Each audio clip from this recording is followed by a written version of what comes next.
France, 1,2 million de personnes de plus de 60 ans sont aujourd'hui en état de dépendance. L'âge moyen de perte d'autonomie est de 83 ans. La dépendance représente une charge financière conséquente, 1 800 € par mois à domicile, 2 500 € par mois en maison médicalisée. 40% des personnes âgées dépendantes vivent en établissement spécialisé. Non, assurance.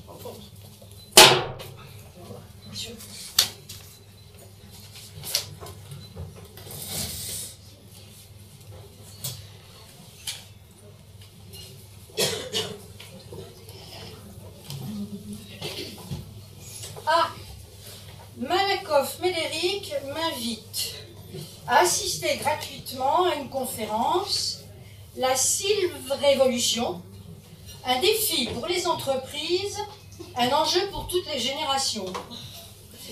Il veut faire découvrir la vision et l'innovation de grandes entreprises de la Silver Economy pour adapter leur offre aux besoins des plus de 60 ans.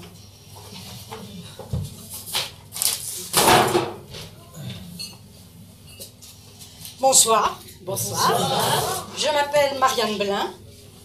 Je suis une femme, vieille, enfin, on va dire jeune vieille.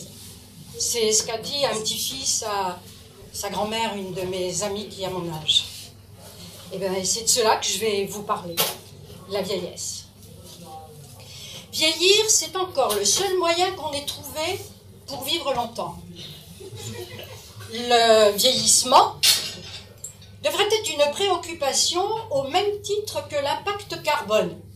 Dixit, le directeur de la Silver Economy. La vieillesse, c'est une question d'âge. Avec un peu de chance, on y arrivera tous.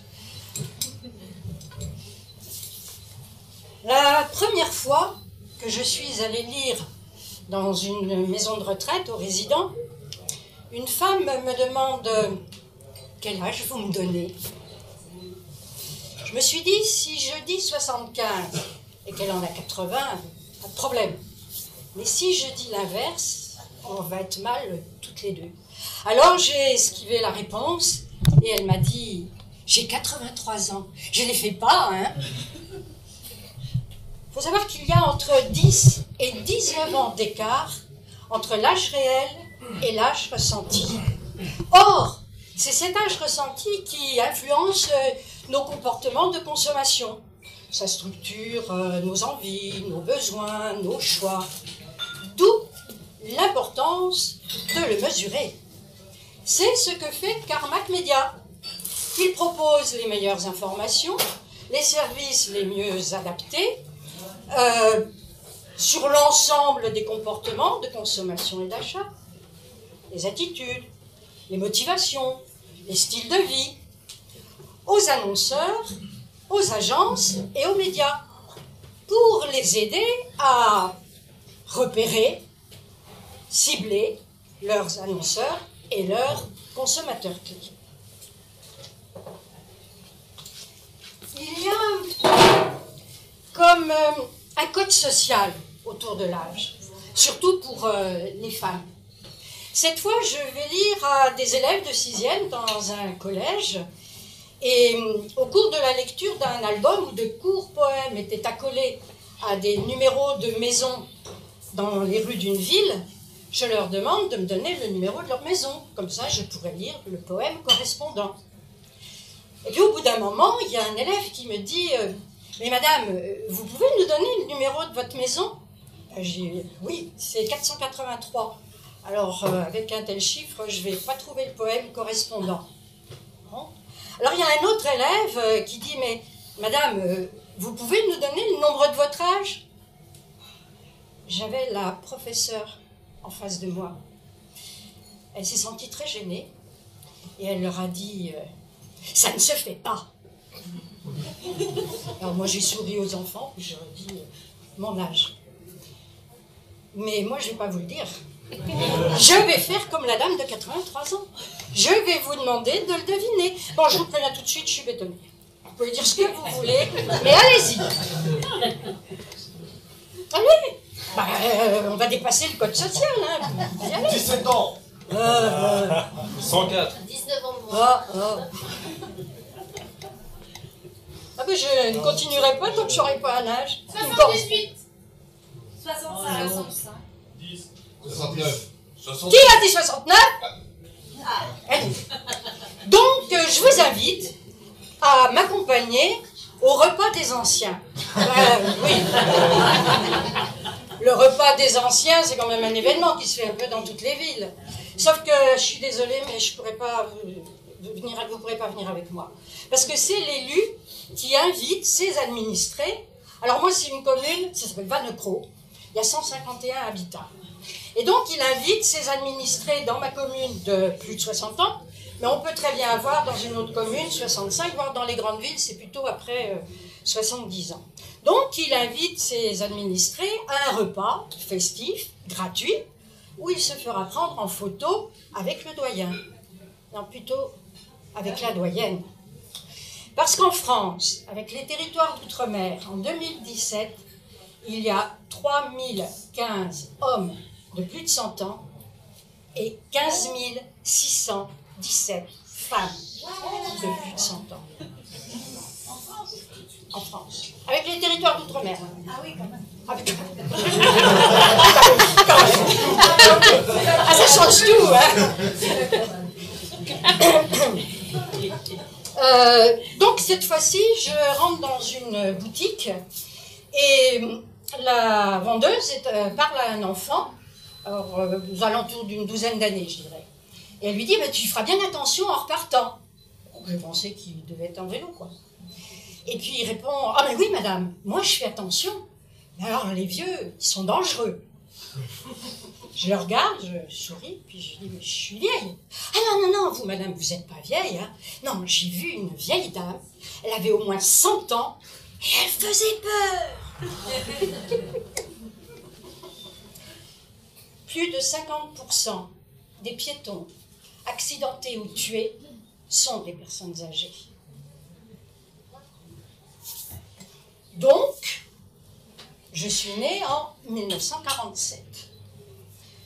J'habite dans un appartement à Dijon avec mes parents, 3 sœurs âgées d'1 an, 2 ans et 4 ans de plus que moi.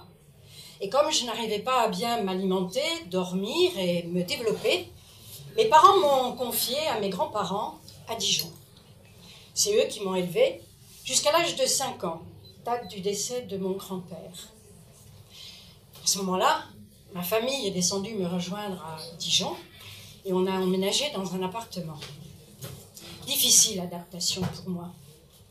Passer de fille unique avec mes grands-parents dans une maison individuelle à vivre en appartement avec mes parents, mes 3 sœurs et un bébé.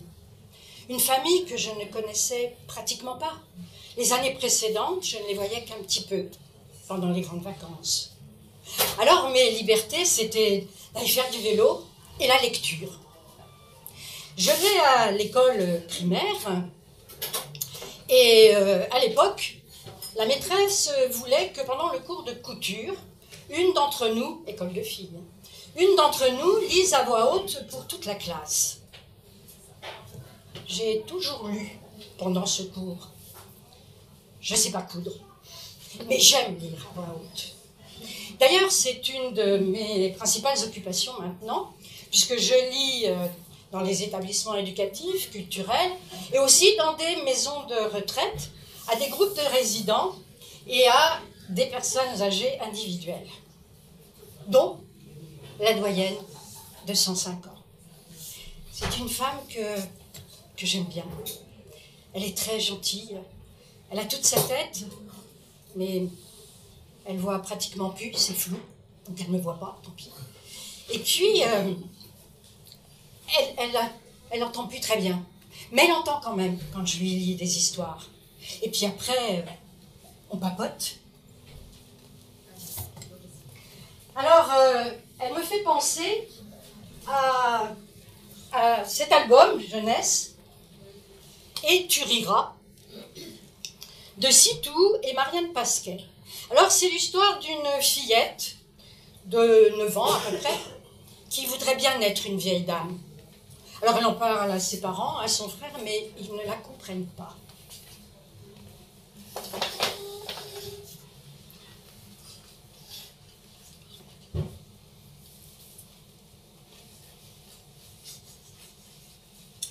J'ai très envie d'être une vieille dame qui papote, qui tricote, qui est entourée de petits-enfants, de gros pigeons ou de vieilles dames, comme elle, qui sentent très bon.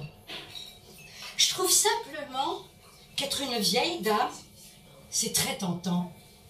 Ça ne fait pas de bruit, ça prend son temps, c'est tendre à souhait, c'est plein de souvenirs et de talents. Et puis surtout, les moindres choses, ça apprécie. Être une vieille dame me plairait bien. Ça devrait même être un métier qu'on aurait le droit de choisir. Et puis, aussi, je trouve les sourires des vieilles dames très beaux, plein de poésie, et puis souvent gratuits. Alors j'ai fini par en parler à ma vieille dame favorite, celle que je vois sur le banc tous les jeudis après-midi. Elle en a pleuré quand je vous dis que ça apprécie.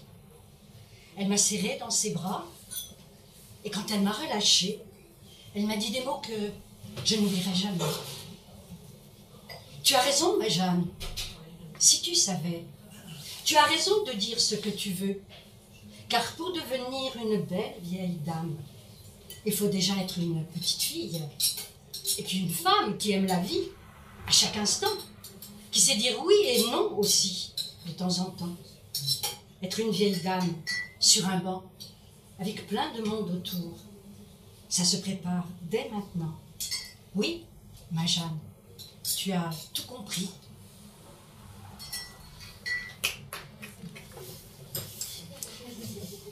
L'âge, ce sont des tranches de vie.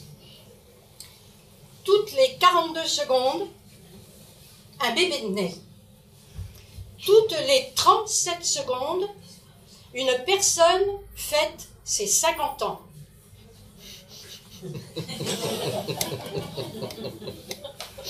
Alors, je vous présente ce livre de Serge Guérin, Silver Génération, 10 idées reçues à combattre à propos des seniors. Alors, je vais d'abord vous poser une question. Est-ce que vous savez ce qu'est l'agisme?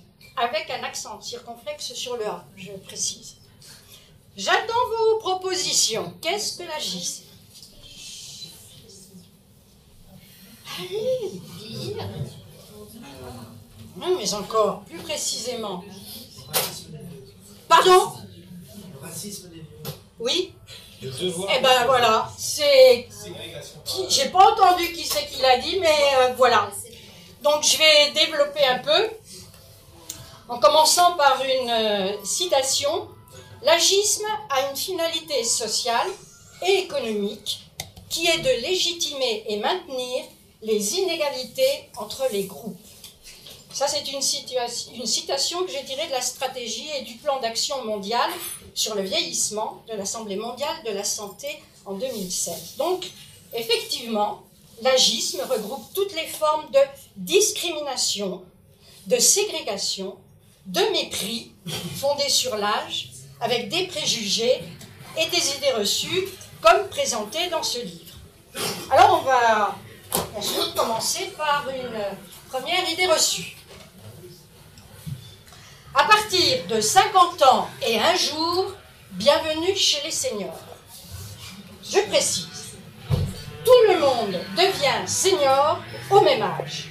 C'est une loi biologique, assurée par les officiers d'état civil.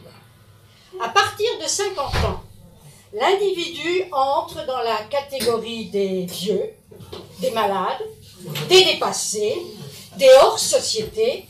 Il a une date de péremption.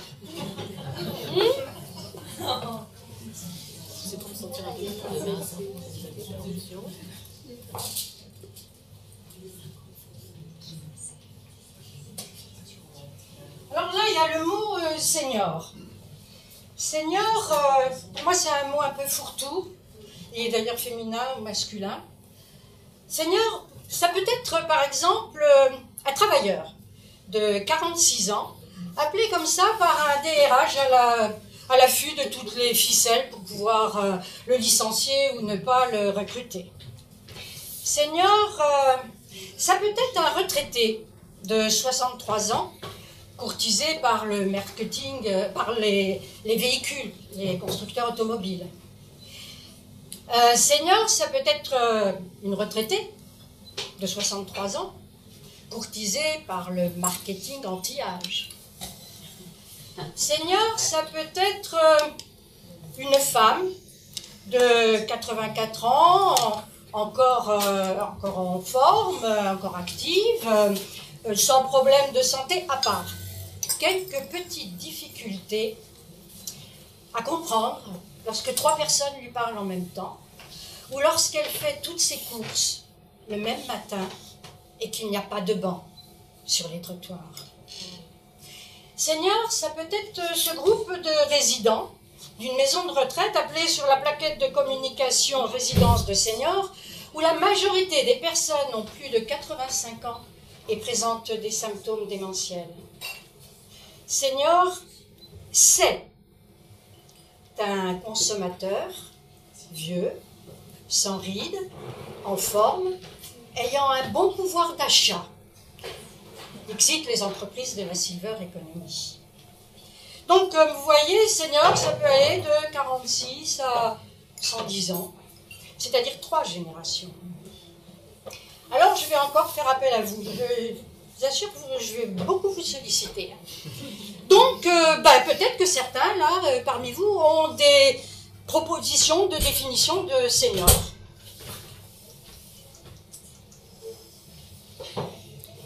Moi, j'ai entendu dernièrement quelqu'un qui a dit « j'ai reçu ma carte de senior pour la SNCF ». Alors, d'autres? Bien par contre, chez les sportifs, on est senior dès 20 ans. Ah bon? Dès qu'on est Ah ben alors là, je découvre. Ah oui, et c'est pas junior? Et après, on est vétérans. Vous voyez, je ne savais même pas. Une autre? Non? Les cinémas, c'est à partir. On n'a pas des cartes seniors quand on va au cinéma? Non, ça n'existe pas? Pas partout. Bon. Une équipe de foot d'adultes, seniors. Voilà. Alors, bon, vous ne répondez pas plus, c'est pas grave, je vais vous poser une autre question. Alors là, je veux pas de personne qui s'esquive, hein. On est sérieux, on dit la vérité. Qui a plus de 50 ans? Levez la main. Ah. Bon, eh ben, bienvenue chez les seniors. Non, chez les périmés. Ben voilà, ceux qui ont dépassé la date de péremption. Or, ne pensez pas que c'est un mot qu'on n'utilise pas. Moi, il y a quelques années, j'attendais mon train sur un quai d'une gare de la banlieue parisienne, lorsqu'un homme s'est approché pour lier conversation. Comme il avait l'air pas mal éméché, j'ai esquivé la discussion. Alors il m'a regardé, puis il m'a dit « De toute façon, toi, t'es périmé. » Ouais. Bon, alors je voudrais vous dire, parler plus de cette période-là d'une façon beaucoup plus agréable. Je fais du théâtre dans une troupe amateur et je joue le rôle d'une femme de 83 ans qui est obligée de vendre ses bijoux aux enchères pour solder une dette suite à une arnaque. La pièce s'appelle la salle des ventes et c'est une pièce d'Arthur Drenel. Je commence à avoir la bouche sèche, comme je vais parler, vous permettez.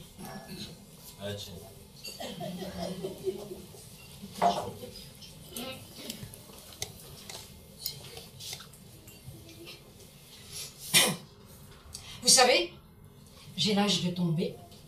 C'est ainsi à l'automne de la vie. Les feuilles tombent en automne. Une feuille consignée sur la branche de l'arbre du temps. Le soleil, la pompe, tout ça passe vite, trop vite. Le soleil ne revient pas, mais l'ombre reste, elle, avec une fâcheuse tendance à se démultiplier, à se voûter devant ton œil.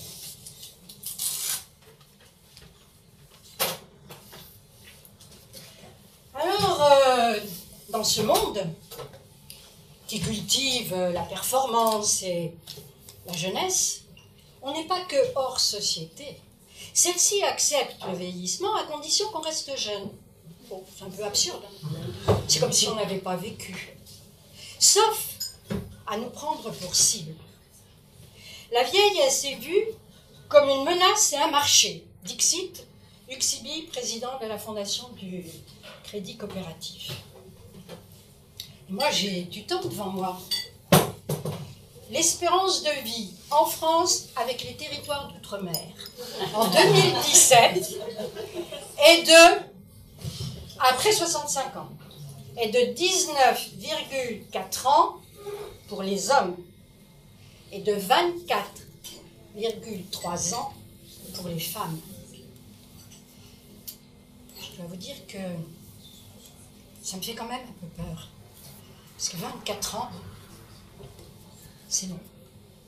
Puis je ne sais pas dans quel état je vais faire ces 24 ans.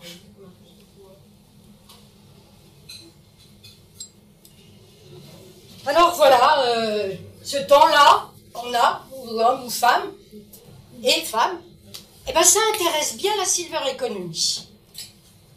Alors on va prendre une deuxième idée reçue. Les retraités, une bande de riches privilégiés. Les retraités, alors qu'ils ne travaillent pas, bénéficient de revenus très supérieurs aux plus jeunes. Ils disposent de la majorité du patrimoine et 75% sont propriétaires de leur logement. L'appauvrissement des jeunes s'explique par l'enrichissement des plus âgés.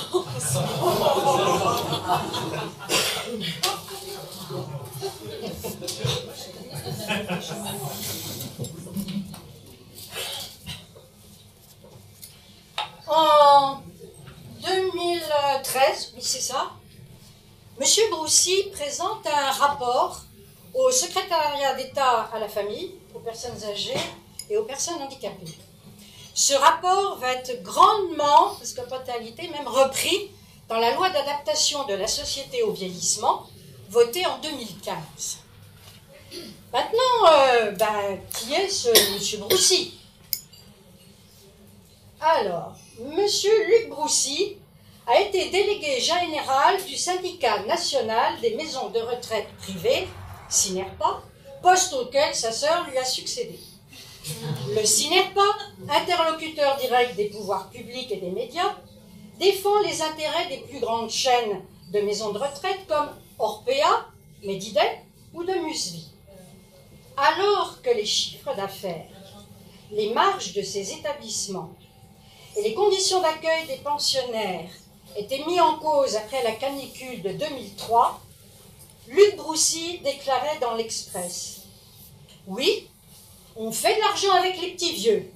Eh bien, tant mieux si c'est le résultat d'une bonne gestion. »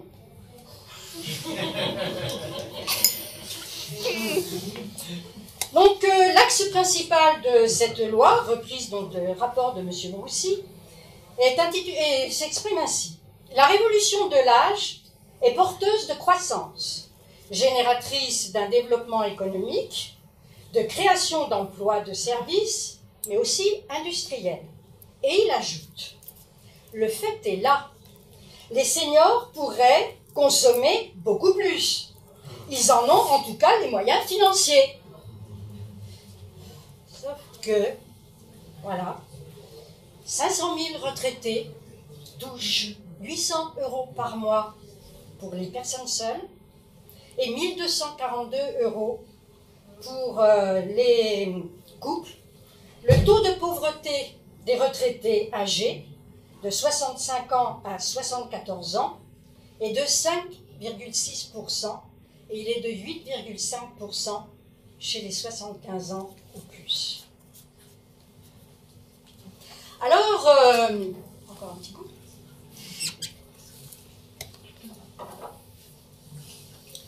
Comme je ne veux être ni une menace, ni un marché, ni passer mon temps devant la télévision, avec mon compagnon, on construit un bateau spectacle à motricité vélocipédique. N'en concluez pas que c'est un pédalo, hein. Donc, c'est une barge plate de 10 mètres de long, 2,50 m de large, sur la première partie de laquelle il y a la maison d'habitation, et sur la deuxième, une roue à aubes qui sera mue par nos jambes à vélo.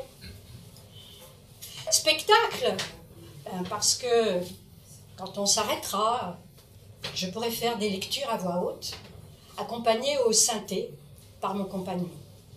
Alors un vélo, un bateau, ça sert à remonter ou descendre le courant, faire des étapes, des escales, etc.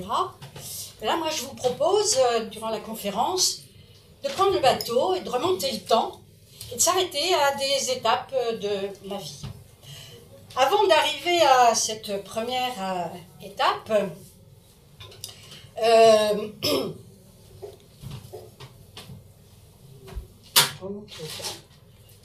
non, c'est pas ça. Je vais rester dans les notions d'âge et de personnes âgées. La vieillesse est l'âge ultime de l'être humain. Alors, j'ai dit que j'allais encore vous interpeller.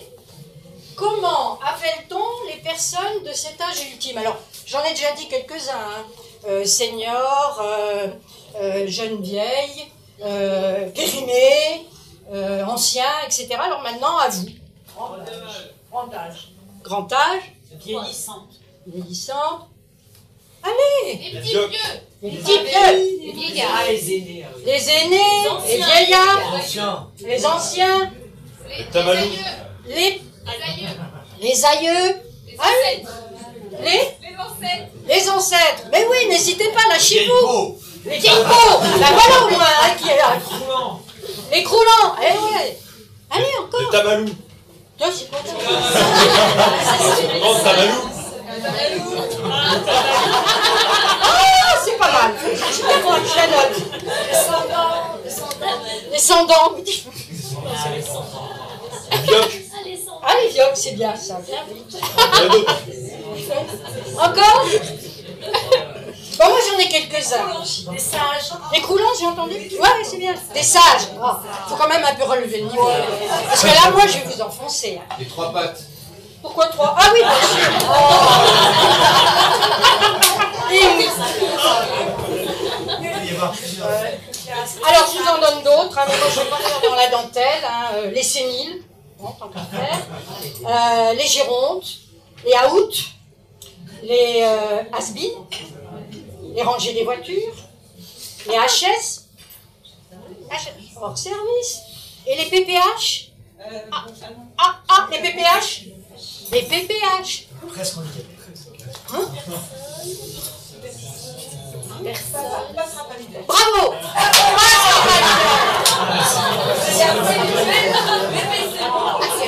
Et alors le PPC, c'est quoi? Bon pour les chrysanthèmes. Oh là là. On fera me les donner à la fac, je les rajoute parce que franchement, là, c'est vache. Bon, puis alors, je reviens à M. Broussy. Lui, il définissait 3 types de vieillesse.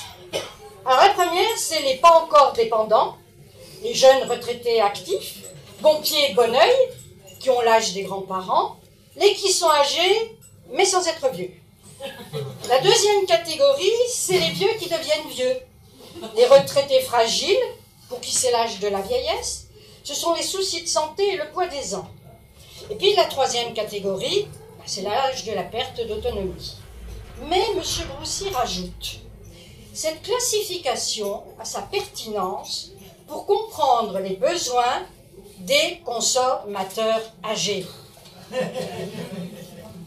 Alors, pour approfondir ces questions-là, je vais faire intervenir un expert. Alors, il y a des personnes qui là-bas ne vont pas voir, mais enfin, c'est le professeur gériatre. Voilà.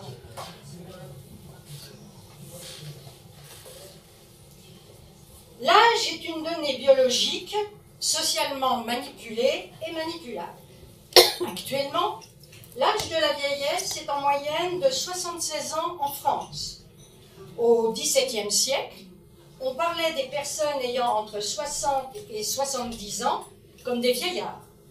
Il y a 50 ans, on était vieux à 65 ans. Maintenant, je vais aborder un peu de vocabulaire. Gérontologie, qui vient du grec ancien vieillard et étude. La gériatrie, qui est la médecine des personnes âgées, donc une composante de la gérontologie.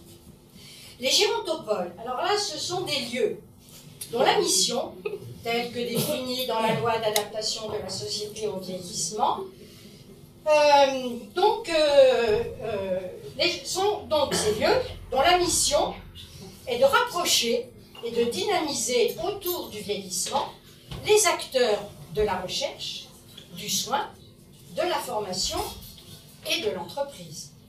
Ils faciliteront le transfert du développement technologique, de la silver economy vers le soin, le médico-social et les services apportés aux personnes âgées. Je vais faire une petite pause pour prendre une nouvelle idée reçue. La guerre des générations est déclarée. On est passé de la lutte des classes à la lutte des âges. Les plus âgés ne peuvent comprendre les plus jeunes. Les références, les valeurs, le vocabulaire divergent trop. Les incompréhensions se multiplient, les générations s'ignorent ou se combattent.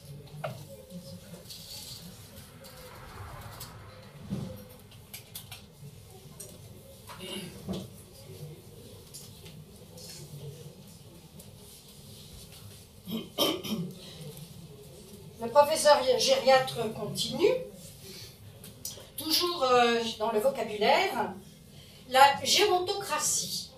C'est un régime politique où le pouvoir est exercé par les personnes les plus âgées de la société, les gérontes, vous savez c'est un mot qu'on a vu tout à l'heure, car théoriquement, jugées plus sages. Elle induit une politique de traditionnalisme, les plus âgés étant supposés peu enclins à modifier les structures de la société, mais à la pérenniser telle qu'ils l'ont connue. Un petit cours d'histoire. Depuis 1947, nous avons eu 5 présidents de la République de plus de 60 ans à leur date d'entrée en fonction. À vous! Qui sont ces présidents? De Gaulle, quel âge il avait? Bravo! 69. Qui d'autre? 5, je vous ai dit. Chirac. Chirac, quel âge? Aucune idée. 63. Mitterrand. Mitterrand, quel âge? 70. Ah non, Pascal. non. 64. À la première. 65. Pompidou. DGE. Ah, Pompidou. 58. Alors, il y en a encore de plus de 60. Qui? Bah non. Bonne. Giscard, il avait 48 ans. Quand même. Alors qui? Il m'en manque au moins 1, 2. Il m'en manque 2. 2 de plus de 60 ans. Depuis 47. Début de la République. René Coty. Ouais, quel âge? 67. Oh là, bon. 62. Non, combien? 72. Ouais, 62. Alors, il m'en manque un. Oui, quel âge? 70. Ah non, moi. Oui, il avait 63, lui. Il avait 63, Auriol. Bon, puis comme vous avez commencé à en dire qu'il avait moins de 60 ans, donc Pompidou 58, Giscard d'Estaing 48, Sarkozy 52, Hollande 58. Et bah, bah, J'en apprends, vous faites ce que vous voulez avec.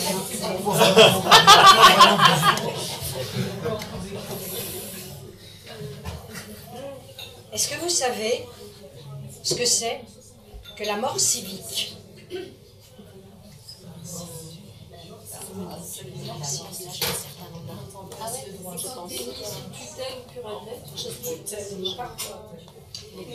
En 2006, Douglas J. Stewart, professeur d'université américaine, envisageait dans la revue New Republic la suppression du droit de vote à 70 ans. Yves Michaud, philosophe français, a proposé dans l'émission Esprit public de France Culture en juin 2006 de se poser la question d'une fin de vie citoyenne à 80 ans. Moi, personnellement, je vais avoir 70 ans, ben, ça me fait flipper. On puisse me sucrer mon droit de citoyenne, enfin, franchement. Bon, enfin, pour le moment, ils ont dit ça en 2006, c'est pas fait, mais si ça venait, l'idée de quelqu'un... Alors, je voudrais partager avec vous un extrait de la chanson Vieillir de Jacques Brel, qui est un de mes chanteurs préférés.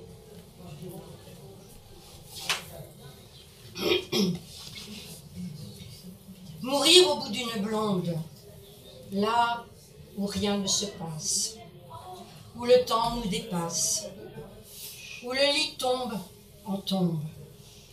Mourir insignifiant, au bout d'une tisane, entre un médicament et un fruit qui se fane. Ou terminer sa course, la nuit de ses 1000 ans, vieillard tonitruant, soulevé par quelques femmes, cloué à la grande ours, cracher sa dernière dent en chantant Amsterdam. Mourir, cela n'est rien. Mourir, la belle affaire. Mais vieillir, oh, vieillir.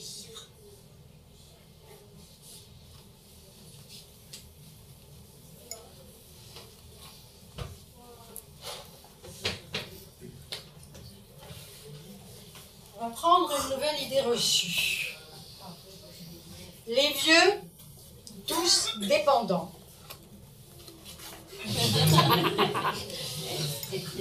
Ouais, non, mais bon. J'ai dit tout à l'heure que j'étais belle.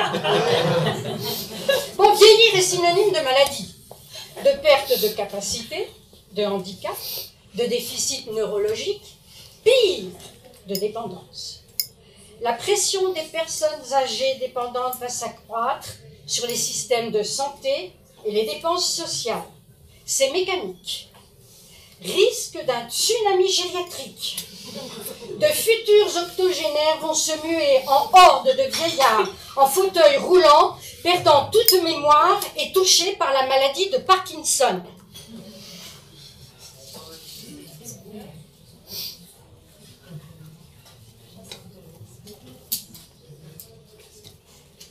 Donc, je vous ai parlé de bateau, va peut-être falloir quand même le prendre.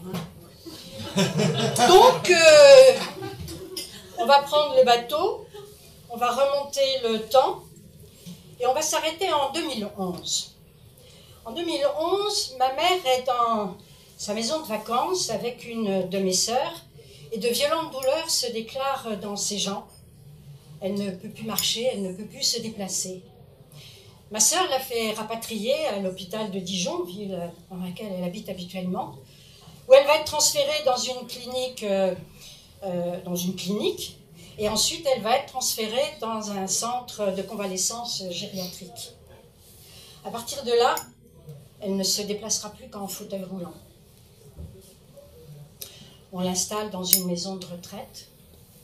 Elle y finira ses jours en 2014, à 96 ans. Pour parler de ce temps de la fin de vie, j'ai choisi de vous lire des extraits de ce livre « Mémé » de Philippe Torreton.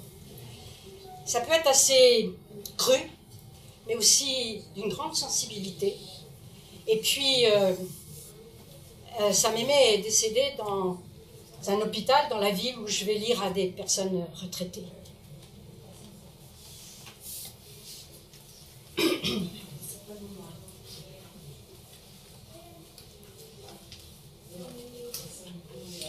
Et puis j'ai vu Mémé à l'hôpital. Pour leur faciliter les choses, elle avait perdu du poids. Beaucoup. Elle s'était divisée par 3. Et par instinct, elle avait laissé une partie de sa raison dans son potager, entre 2 rangs de poireaux.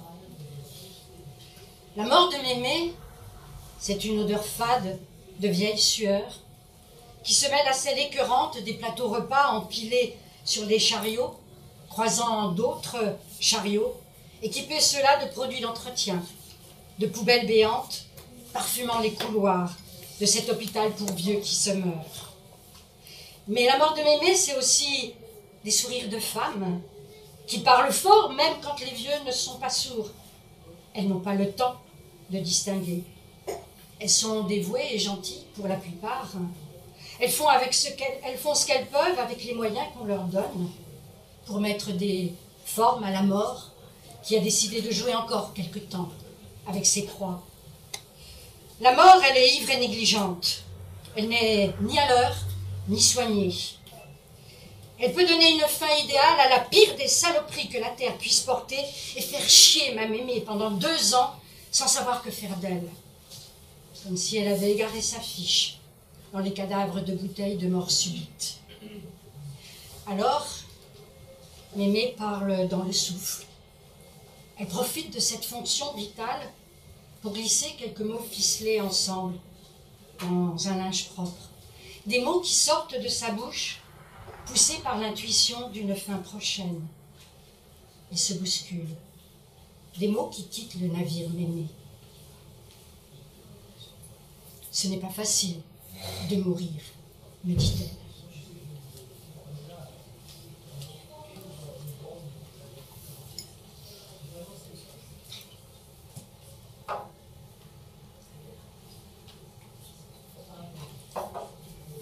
Alors, moi j'habite en Normandie. Ma mère était donc à Dijon et je descendais la voir tous les mois. À la fin de sa vie, elle ne voulait plus prendre ses médicaments contre la douleur, contre le diabète, les problèmes rénaux, anticoagulants. Mais le personnel insistait pour qu'elle les prenne. Et il nous demandait aussi à nous d'insister. Et je l'ai fait une fois. J'en suis pas fière. Elle ne voulait plus les prendre. C'était son choix. Mais c'est difficile. Enfin, ça m'était difficile à moi de me dire que ces médicaments qui étaient pour la soulager et pour faire fonctionner ses organes vitaux, elle n'en voulait pas. Elle en avait marre. Elle voulait qu'on la laisse tranquille. Pour parler de ces choses-là, on va reprendre notre professeur gériatre. Alors, la loi du 2 janvier 2002, rénovant l'action sociale et médico-sociale, précise que l'usager fréquentant les établissements sociaux et médico-sociaux a le droit de refuser tout traitement et d'exprimer ses souhaits concernant sa fin de vie de manière anticipée. La polymédication est responsable de 10 à 20% des hospitalisations chez les 65 ans et plus. Le risque d'hypertension artérielle augmente avec l'âge et atteint 90% des personnes de 85 ans et plus. Or, la HAS, la Haute Autorité de Santé, a décidé de faire appel à une société indépendante, la Société française d'hypertension artérielle, qui a créé une fondation de recherche avec Sanofi, Servier, le jambon Magrange, le gruyère Entremont, le beurre Saint-Hubert, etc. Les membres de ce groupe déclarent des liens d'intérêt avec des laboratoires, Roche, Novartis, etc., qui les rémunèrent pour des symposiums, des congrès, des consultations. C'est très rémunérateur pour ces professeurs, mais surtout pour ces labos, puisque les 14 millions de patients, pas que des vieux, souffrant d'hypertension, avalent pour 1,6 milliard d'euros de médoc. Alors, je vous ai parlé très rapidement du parcours de santé de ma mère. Il y a beaucoup d'établissements pour personnes âgées, dépendantes ou pas, en milieu urbain ou en milieu rural, avec accueil de jour ou accueil de nuit, avec un accueil de court, moyen ou long séjour, etc. J'ai parlé beaucoup de maisons de retraite, mais il y a aussi les EHPAD, établissements d'hébergement pour personnes âgées et dépendantes. Moi, je voudrais vous en parler de deux atypiques. Le premier, c'est la Villa Sully, présentée comme ça sur la plaquette. Appartement à architecture luxueuse, avec accessibilité à mobilité réduite, domotisé, sécurisé, avec une conciergerie de luxe, un restaurant raffiné ouvert sur la ville, avec des repas et des plats bio, un espace détente, un service de soins d'aide à domicile et un pôle santé à proximité. La deuxième, je vais encore faire appel à vous, c'est les MVQ. Dites-moi ce que sont les MVQ. De quoi? Plus fort? Maison de vie. Je sais pas. Qualité.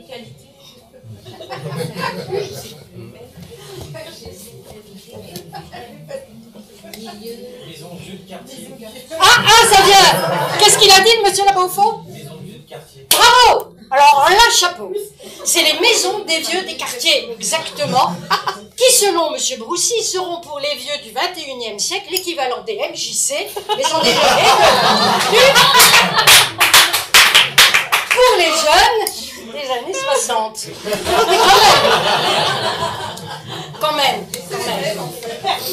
quand même.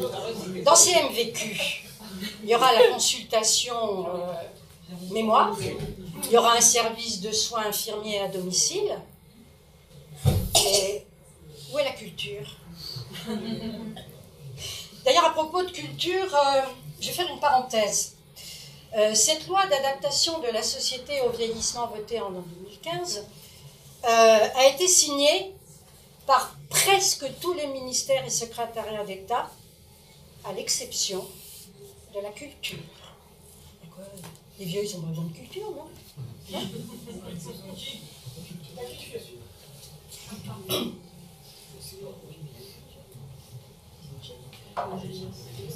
J'arrive à la maison de retraite pour lire à une des personnes individuelles, comme je le fais toutes les semaines.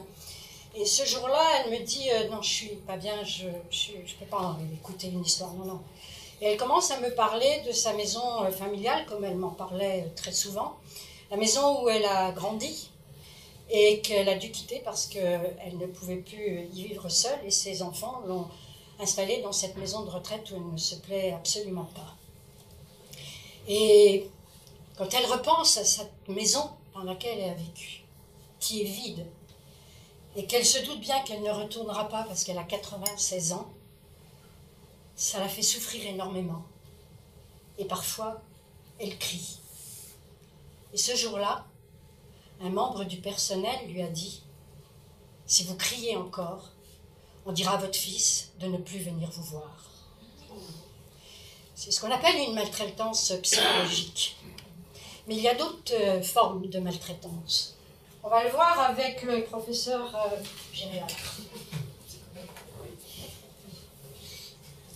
Une institution qui n'a pas de démarche active de bientraitance court le risque de voir survenir en son sein des maltraitances dès que la qualité de son accueil n'est plus garantie, dès que les intérêts de l'institution priment sur ceux de l'usager accueilli. Une question qu'on peut se poser. Vaut-il mieux vivre en prison ou en EHPAD? Alors on va consulter le code de procédure pénale. Tout détenu doit pouvoir effectuer une promenade de moins 1 heure par jour à l'air libre. La promenade est un droit pour le détenu. Que dit le programme Mobiqual élaboré par la Direction générale de la santé? Faire sortir les résidents en extérieur au moins une demi-heure par semaine. Une autre maltraitance est l'isolement. Elle concerne 25% des personnes âgées de plus de 75 ans. Les personnes âgées pensent être un fardeau pour les autres, perçoivent leur vie comme moins importante, et cela les expose à l'isolement social. Il faut quand même noter aussi que parfois les personnes âgées sont violentes vis-à-vis du personnel. Il y a la loi sur la fin de vie de 2016 qui clarifie le refus de l'obstination déraisonnable, celle-ci étant aussi une sorte de maltraitance. Et cette loi parle aussi du don d'organes. Si je suis pour le don d'organes, je dois le signaler à mes proches et porter sur moi une carte de donneur d'organes. Alors, j'ai la proposition là de Jean Lancelme, donc une proposition de don d'organes.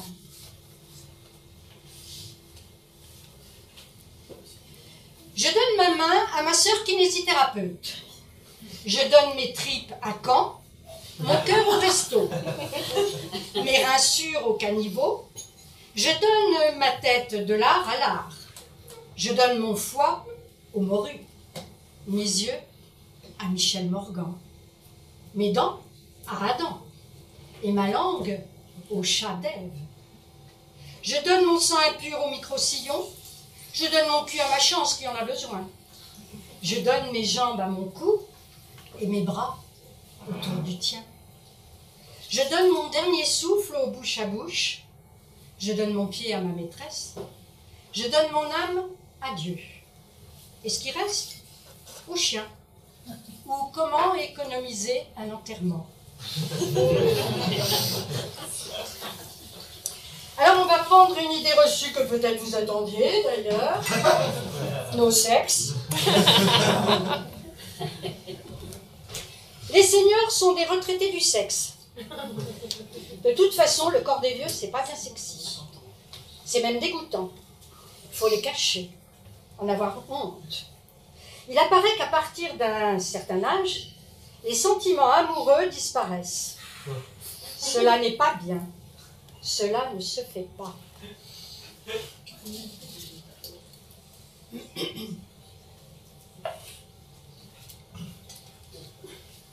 Alors, pour parler de ce sujet, je vais faire intervenir Maya Mazoret.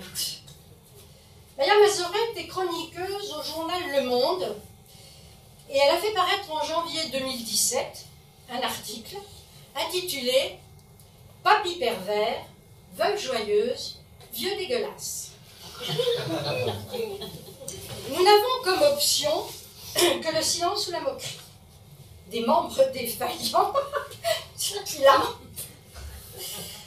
Quoi? Mamie couche en institution? Oh, la démence, forcément. Nos aînés profitent de la vie et pas seulement en préparant des tartes aux pommes. En 2015, une étude révélait qu'en Angleterre, 54% des hommes et 31% des femmes de plus de 70 ans avaient encore une activité sexuelle. Sachant que les hommes meurent plus jeunes, laissant leur épouse seule face au dilemme abstinence ou plantation de concombres. 33% des femmes de plus de 70 ans, veuves ou célibataires, se masturbent selon une étude dans l'Indiana. Les hommes actifs de plus de 75 ans ont encore 2 à 3 galipettes par semaine en France. Ça s'appuie sur un ou une chouette partenaire, une activité régulière, de l'intérêt de la chose, une bonne hygiène de vie. Mais l'excitation, et la jouissance sont plus longues à se manifester. 14% des plus de 75 ans ont recours à une médication spécifique. Le volume éjaculatoire se réduit. Côté femme, la ménopause entraîne une sécheresse vaginale et souvent un déclin de la libido. Mais les pires ennemis d'une sexualité longue durée ne sont pas les limitations physiques, mais la peur du regard de la société, des autres, les proches, et de soi sur son corps.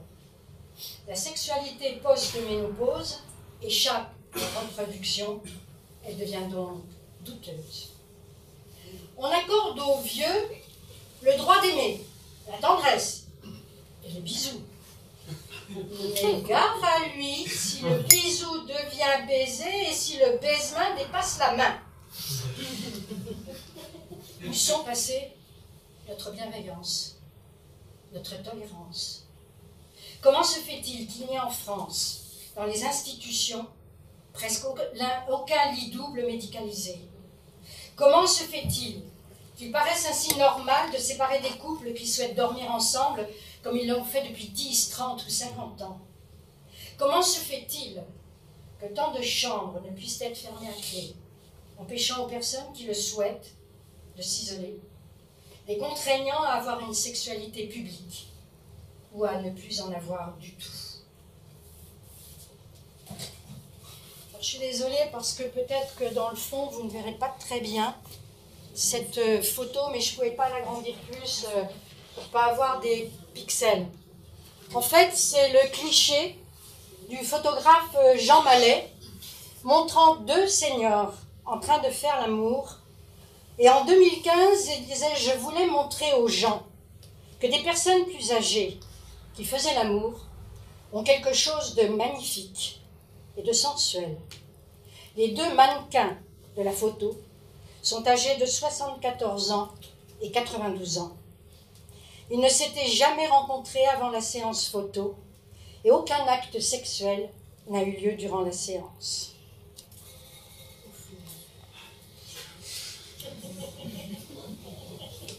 Un jour, j'arrive à la maison de retraite et je vois une personne que je connais qui me raconte qu'un membre du personnel de la maison de retraite était rentré dans une chambre de résident sans frapper.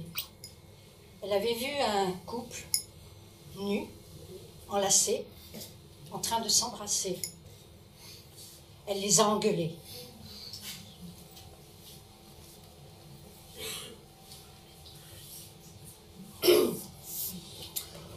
Je vous rappelle quand j'en ai 10, d'idées reçues. Au-delà de cette limite, votre ticket n'est plus valable. C'est une citation de Romain Gary. La retraite, c'est le retrait. La logique du vieillissement, c'est la passivité. Après 60 ans, il est pratiquement impossible de se renouveler.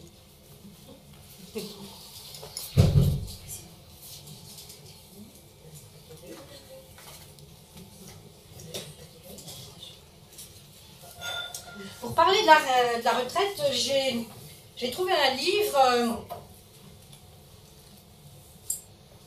de Thomas Scotto, Ma grand-mère en conteneur. C'est l'histoire d'une femme qui va être à la retraite et son petit-fils Louis, de 9 ans, monte un bobard à son petit frère Basile de 5 ans. C'est très drôle. Et puis la femme là, qui va être à la retraite, elle fait du vélo.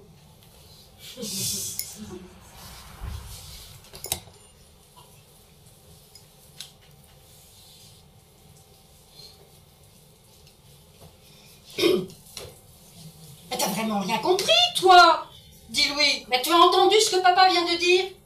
Dans 2 semaines, mamie sera retraitée. De la tête jusqu'aux pieds, elle est bonne pour le grand recyclage. C'est comment un grand recyclage? Demande Basile. Ah ben, t'as une machine pour les bouteilles, une autre pour le papier des publicités et une pour les mamies âgées. C'est une invention géniale. Tu entres d'un côté avec des doigts de pied fatigués, des bras qui pendouillent, une tête froissée, et hop, tu ressors de l'autre en papier tout neuf, en pile rechargeable ou en jouet pour Noël. Un peu après, au moment du repas familial, Basile explose. Moi, je vous laisserai jamais faire ça, parce que mamie, elle peut encore faire du vélo et des croque-monsieur. Elle peut aussi râler contre papy, ou planter des courgettes, mais pas vraiment bonnes. Parce qu'on peut très bien la garder avec nous à table, et parce que même si elle est plus que vieille, ben elle peut toujours servir à quelque chose. Alors je vous préviens, si vous retraitez mamie, il faudra me retraiter aussi. Et ben on va reprendre le bateau, on va remonter le temps, et on va faire une escale cette fois en 2007. Je termine ma carrière de conseillère d'éducation populaire et de jeunesse à la direction de la cohésion sociale, jeunesse et sport. Alors, le métier de CEPJ, c'est du conseil, de la formation, du diagnostic, de l'expérimentation, avec tous les publics, y compris les associations et les collectivités territoriales. On rentre dans cette fonction publique-État par concours avec une spécialité qu'on sera amené à pratiquer avec le public. En 1993, quand j'ai passé le concours, c'était des spécialités plutôt culturelles. Il y avait vidéo, théâtre, cinéma, musique, art plastique, il y avait aussi environnement, et il y avait pour moi livre et lecture. Et puis depuis 2012, les spécialités sont maintenant plus généralistes. Il y a la jeunesse, la communication, les sciences humaines appliquées, et les sciences et technologies financières et judiciaires. Oui, la culture. Alors, pour les fonctionnaires partant à la retraite, alors ils disent qu'ils font de l'accompagnement vers une autre vie, pour expliquer aux seniors comment être actif autrement. Donc, pour ça, il y a une formation de 2 jours gratuite. Le premier jour, un médecin retraité nous parle comme ça. Ah, vous allez être à la retraite, hein? Mais il n'est pas question de vous laisser aller, hein? Vous n'allez pas traîner en robe de chambre et en pyjama toute la journée. Il faut vous bouger, il faut faire du sport, il faut vous engager dans les associations. Il n'a pas parlé de culture. Et puis, alors moi, je vous dis tout de suite, hein, j'ai pas aimé du tout. C'est autoritaire, méprisant et moraliste. Après, c'était l'animatrice, une femme active, qui nous a montré le visage d'une vieille dame pleine de rides. Et ensuite, elle nous a montré le visage d'une dame. Alors, j'espère que déontologiquement, elles avaient le même âge. Mais celle-là, elle avait la peau toute lisse, toute liftée, sans expression. Et l'animatrice nous demandait à qui on voulait ressembler, attendant, bien sûr, à ce qu'on dise la deuxième. Alors là, je me suis dit que, ben non, je ne ferai pas la deuxième journée. Et puis en plus, je partais pas à la retraite. Je continuais une deuxième vie que j'avais commencée en 2002.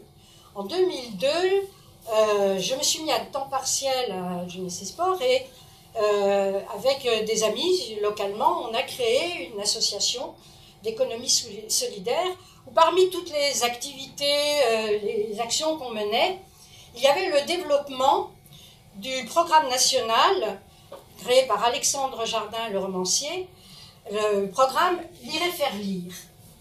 Ah, on a mis... Voilà. Lire et faire lire. Donc on développait ce programme-là. Lire et faire lire, ce sont des retraités bénévoles qui vont lire aux enfants dans les établissements éducatifs et culturels pour le plaisir de la lecture et pour le lien intergénérationnel. En 2007, ma retraite, retraite, non, je vous ai dit que non. Mais donc, je suis passée à presque donc presque un temps plein dans cette association. Alors, traîner en pyjama, alors là, franchement, on ne peut même pas y penser. Donc, on va prendre une autre idée reçue. Technophobe et perdu pour l'entreprise. On perd en capacité neurologique avec l'âge. Il est plus difficile de s'adapter à un nouvel univers ou d'apprendre quelque chose de neuf. Une grande partie du chômage des seniors s'explique par leur incapacité à suivre les révolutions technologiques, l'entreprise 2.0.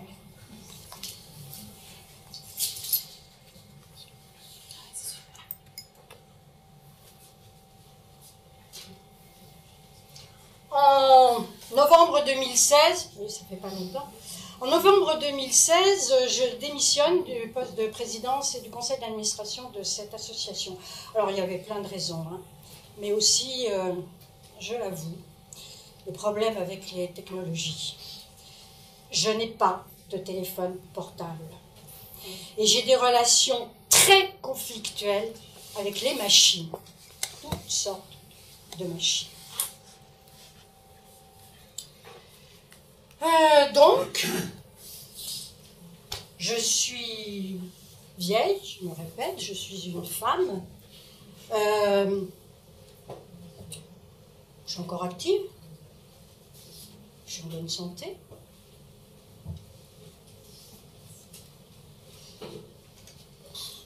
Qu'est-ce que je peux dire d'autre? J'ai une espérance de vie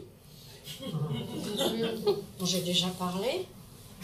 Et que cette espérance de vie, elle intéresse beaucoup la silver economy, l'Eldorado CRI.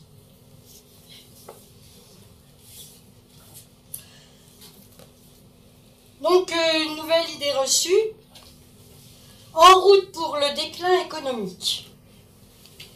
Les retraités ne veulent pas investir dans l'économie de l'avenir ou dans les infrastructures numériques, mais seulement dans la sécurité, la santé, les loisirs. L'avenir ne les intéresse pas, car elle se fera sans eux. Ils se distinguent par un grand conservatisme en termes de mœurs et de tolérance. Avec ça, difficile d'affronter la compétition mondiale.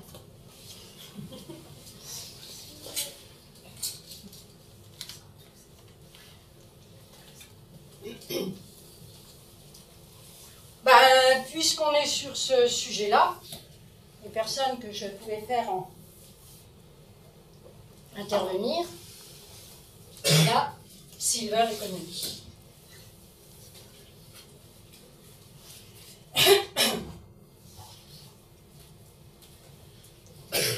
Faire de la France un leader mondial de la silver economy, c'est inscrit dans la loi d'adaptation de la société au vieillissement votée en 2015.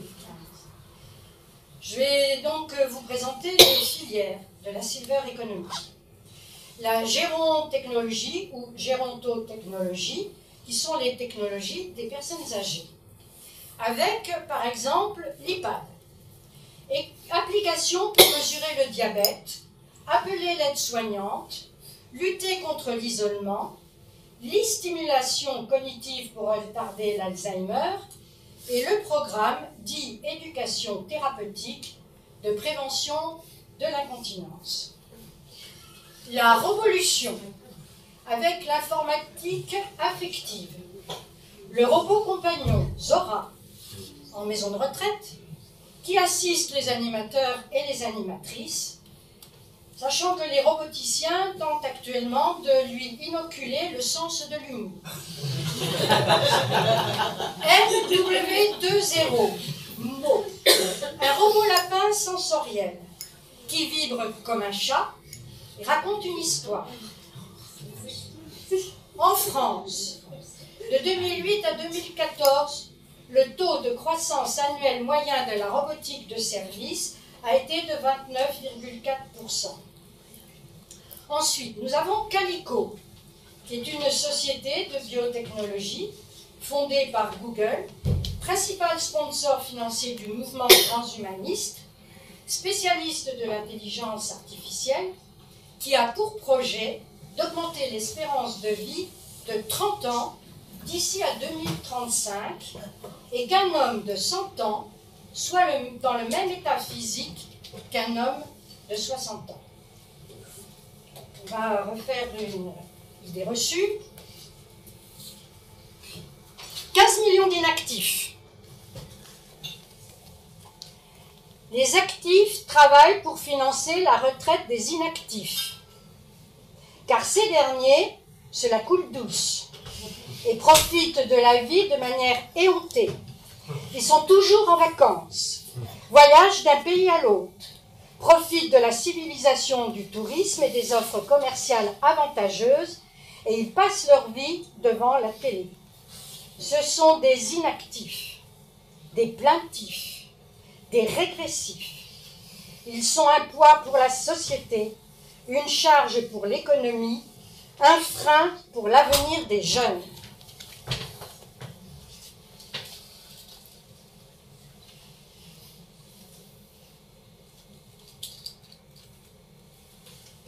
Alors, on va continuer avec la Silver Economy. L'offre Silver mise sur une prise en charge par la Sécu ou la mutuelle. Alors, la loi d'adaptation de la société au vieillissement prévoit, je cite, prévoit la solvabilisation de l'accès des personnes à faible revenu aux technologies de l'autonomie en élargissant le marché à des bouquets de services centrés sur les dispositifs d'assistance et la domotique.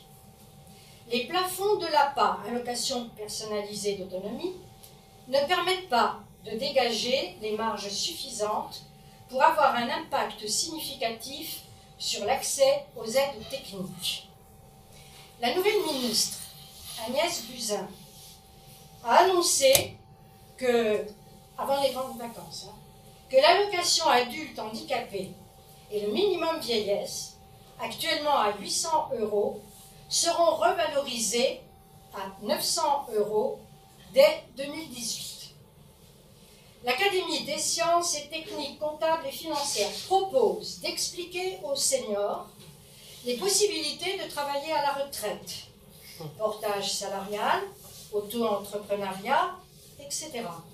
Et enrichir ainsi la direction de l'action sociale des caisses de retraite par un pôle activité retraite.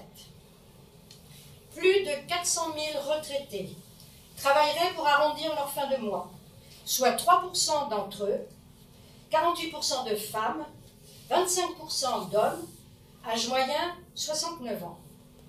Dans le rapport de M. Broussy, 90% des évocations des jeunes renvoient aux jeunes employés, les moins qualifiés, grâce aux vieux dépendants pourvoyeurs d'emploi. Il ajoute, le vieillissement de la population nécessite de s'interroger sur la façon d'orienter l'épargne des seniors vers des produits plus innovants pour faire des rentiers retraités des rentiers investisseurs.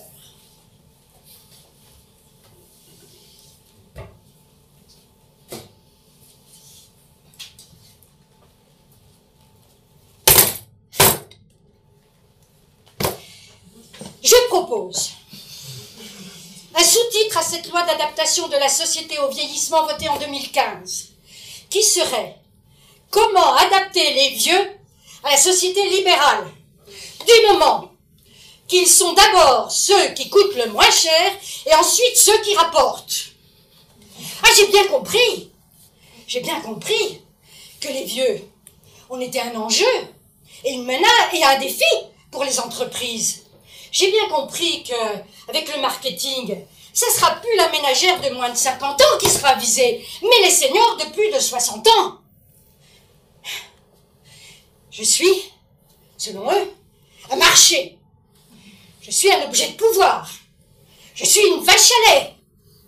Et puis si je n'ai pas les moyens de consommer, eh ben je peux toujours retravailler. Ah, et puis, les technologies, la gérontechnologie. Je me demande quand même si les vieux ont assez d'IPAD, parce qu'ils se sentent isolés et beaucoup de suicides.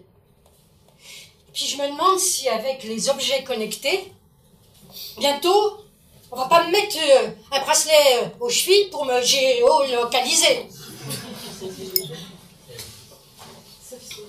Et alors, le transhumanisme, il y a bien le mot humanisme. Alors, où est notre humanité dans toutes ces technologies? Alors, c'est pas parce qu'on se fait courtiser qu'il faut se laisser faire. Sauf que, pour les besoins de la conférence, j'ai dû faire des achats.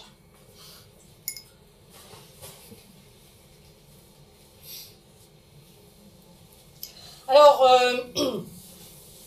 un peu l'alimentaire, mais il y a un produit que je n'ai pas pu apporter parce que c'est un produit frais. Mais par contre, j'ai apporté la publicité qui va avec. C'est un produit de Maminova. Et cet été, alors moi dans ma commune je l'ai vu, je ne sais pas si vous l'avez tous vu, mais il y avait, alors vous savez, ces publicités qui prennent vraiment le grand panneau. Et le slogan c'était « Mamie rajeunit le yaourt ».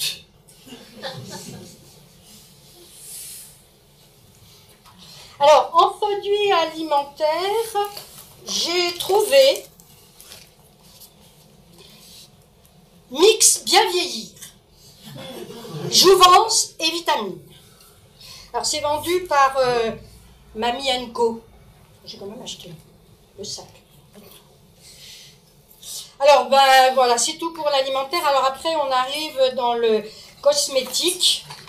Alors, les titres, vous allez adorer. Absolu Divine Âge. Soins anti-âge, anti-rides, anti-taches, avec un peu de bio dedans. Alors, cet été, il a fait chaud. J'ai trouvé donc du solaire anti-âge. Préserver la beauté de sa peau aux extraits de plantes. Après, j'ai trouvé... les incontournables, hein. L'Oréal. Alors là aussi le titre, âge perfect. Golden âge. Soins roses, refortifiant, anti-relâchement, réactive l'éclat naturel, avec de la pivoine impériale. Alors à propos de pivoine, j'ai un autre... alors là on est dans le bio, donc c'est pas les mêmes empaquetages. Gommage anti-âge, quand même, régénérant, avec un soupçon de pivoine. Là, il n'y a qu'un soupçon. Après, j'ai un shampoing, là c'est plus soft, shampoing déjaunisseur, cheveux blancs et gris, blanc pur, lumineux, chevelure soyeuse. Et puis alors, le dernier, il est quand même assez... particulier parce que, il est à 100% français, à 100% bio. C'est une crème visage anti-âge et réparatrice, à l'intérieur de laquelle qui est fait avec de la bave d'escargot. Or, il y a des personnes qui préfèrent passer directement du producteur au consommateur.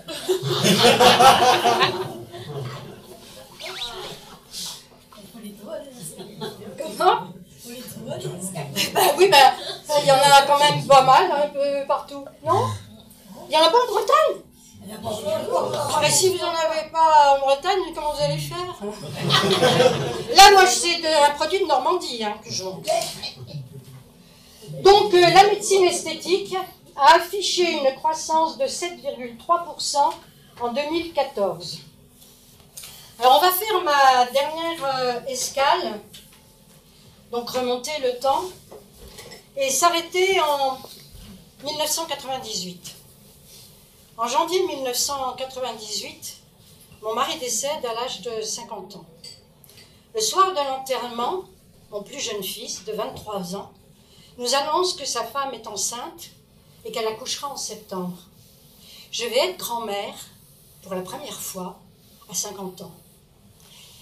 Il y a en France 15,1 millions environ de grands-parents. La moyenne d'âge pour les femmes, c'est 54 ans, et pour les hommes, 56 ans. Maintenant, grand-mère, grand-père, beaucoup plus grand-mère, ça vous dit rien?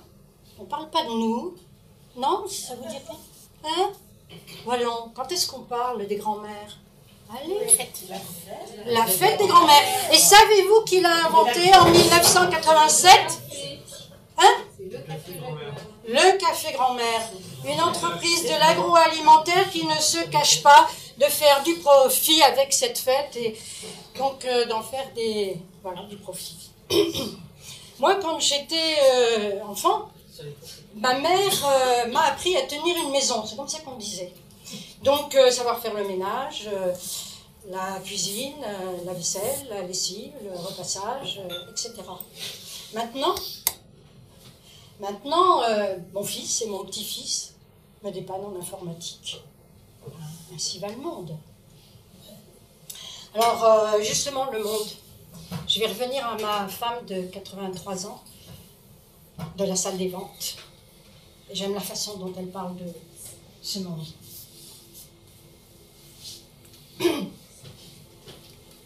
Je parle, je tue le temps. J'ai l'air d'une chose qui a été et qui n'est plus. La fin commence toujours par un début. La fin est la raison de toute chose. Ma raison touche à sa fin. Je suis une chose qu'on transbahute d'un point A à un point B, à grands coups de condescendance. Et de ce que j'ai à dire, le monde s'en fout, tout hyperactif qu'il est, assis sur ses certitudes et sa modernité. Les vieux, c'est les empêcheurs de tourner en rond. Ils en ont sous le sabot des leçons de vie. Oui, mais la vie, elle avance à toute berzingue. Et nous ne roulons pas trop vite. Je suis dépassée. Oh, c'est pas tant que je radote, mais le monde n'écoute plus ce que j'ai à dire. On ne peut pas avancer en regardant en arrière. Il n'y a pas de rétrovision pour l'homme moderne. Tout a la technologie qui l'avance. L'homme ostensiblement numérique.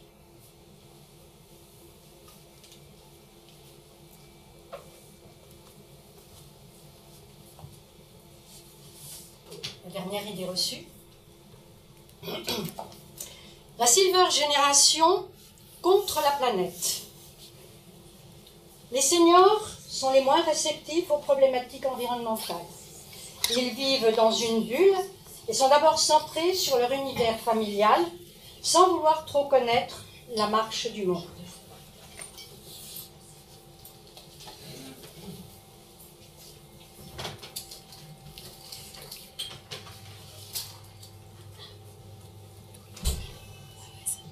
J'invite cette fois Monsieur Richard Lefrançois. Alors, lui, il est professeur à l'université de Sherbrooke et il a fait paraître un article en 2011 au journal La Tribune. Les mémés déchaînés existent depuis le début des années 2001. Ce sont des groupuscules de femmes âgées sans attache politique partisane ni allégeance à un mouvement bien en vue pour aînés. Elles utilisent l'ironie mordante et corrosive en fredonnant des airs satiriques lors de manifestations pour combattre l'oppression, dénoncer les inégalités sociales et féministes ou s'attaquer aux mythes sur le vieillissement. Le cinéaste montréalais Manu Isaacson leur rend un vibrant hommage avec son documentaire « Les Super Mémés » réalisé en 2010. Tout comme Clarissa Pinkola Esté avec son livre « La danse des grands-mères ». À travers les mythes et les métaphores, la psychanalyste et conteuse Clarissa Pinkola Esté développe les thèmes qui ont fait d'elle un auteur de référence dans le monde entier. Sa voix touche le cœur et l'intelligence des femmes de tous âges. M'a touchée.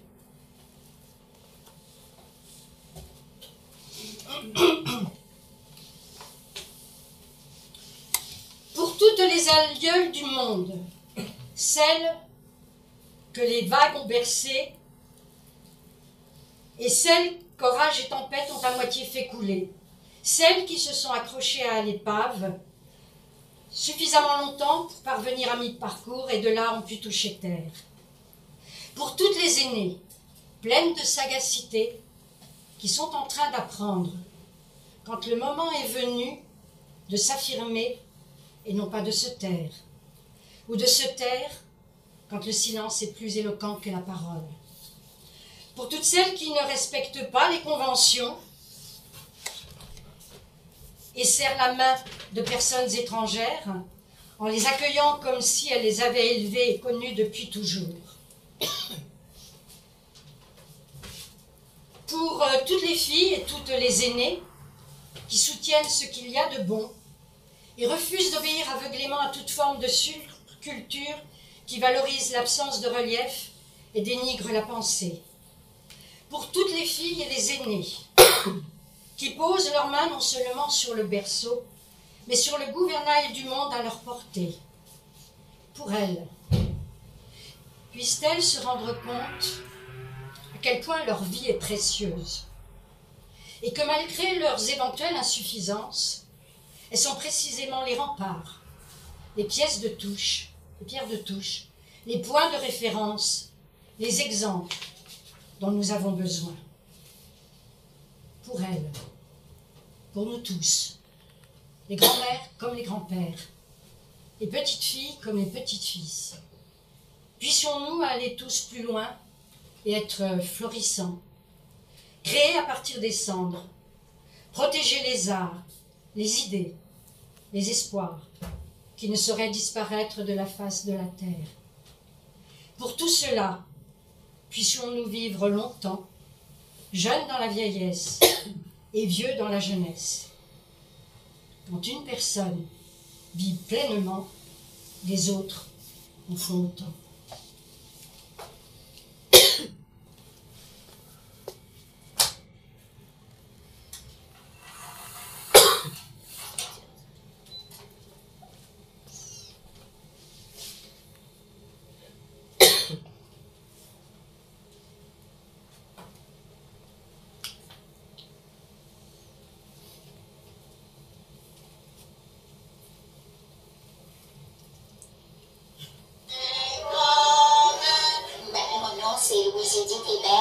Je suis une mémé déchaînée et nous sommes des femmes militantes. Nous sommes vouées à la sauvegarde de la beauté du monde.